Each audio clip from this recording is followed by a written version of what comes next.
Karibu katika kesha la asubuhi la Februari 6 mwaka 2026. Somo linasema kanuni hazipaswi kuondolewa ili kupata amani. Amani na waachieni, amani yangu nawapa, niwapavyo mimi, sivyo kama ulimwengu utoavyo. Sifadhaike mioyoni mwenu, wala msiwe na woga. Yohana 14:27. Daima kumekuwa na kutendelea kuwa na makundi mawili duniani hata mwisho wa wakati: wamwaminio Yesu na wale wanaomkataa, wenye dhambi hata wakiwa wabaya kiasi gani, wachukizao na waovu. Wakimwamini Yesu watatakaswa na kufanywa kuwa safi kwa njia ya kuliishi neno lake. Wale wanaomkataa Yesu na kukataa kuuamini ukweli watajawa na chuki dhidi ya wale ambao wamemkubali Yesu kuwa mwokozi wao binafsi. Lakini wale wanaompokea Yesu wanabadilishwa na kutiishwa na udhihirisho wa upendo wake na unyenyekevu wake, mateso na kifo kwa niaba yao.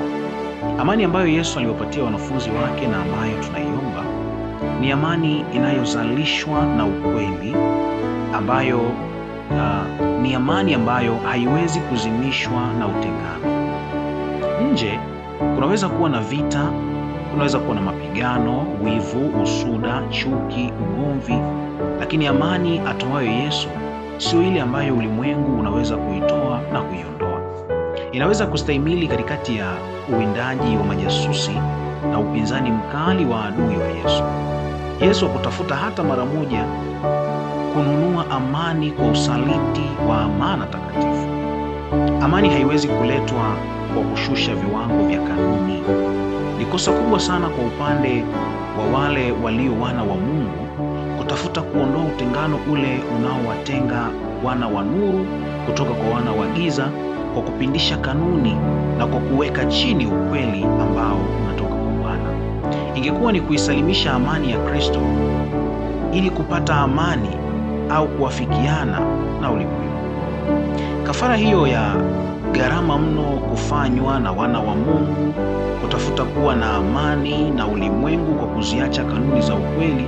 Hivyo basi, hebu wafuasi wa Yesu waweke hili akilini mwao, ya kwamba hawatashusha viwango vya ukweli kamwe, wasiondoe yodi moja ya kanuni kwa ajili ya kuupendeza ulimwengu. Hebu na wasimame imara katika amani ya Yesu Kristo. Kamwe kanuni hazipaswi kuondolewa ili kupata amani.